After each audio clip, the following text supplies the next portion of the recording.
সুসংবাদ দিও, দিন থেকে ভাগিও না। সহজভাবে ইসলামকে উপস্থাপন করো, ইসলামের শিক্ষাটাকে জটিল করে উপস্থাপন করো না। সুবহানাল্লাহ, কত চমৎকার, কত সুন্দর আমাদের ধর্ম।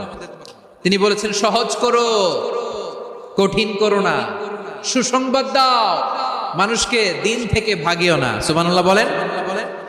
তাহলে বিশ্বনবী মানুষকে জান্নাতের সুসংবাদ দিয়েছেন। He was the bearer of glad tidings, জান্নাতের সুসংবাদদাতা। তিনি এমন ভাবে জান্নাতের নাজ নেয়ামতের চিত্রায়িত করেছেন, উপস্থাপন করেছেন, সাহাবাদেরকে তিনি জান্নাতের পাগল বানিয়ে ছেড়েছেন। পড়েন সুবহানাল্লাহ। আমরা তো টাকার পাগল, ক্ষমতার পাগল, দাপটের পাগল। বিশ্বনবীর সাহাবারা ছিলেন আল্লাহর জান্নাতের পাগল। কিসের পাগল? আমরাও আল্লাহর জান্নাতের পাগল হতে চাই কি চাই না? বিশ্বনবী সাহাবাদেরকে জান্নাতের পাগল বানিয়ে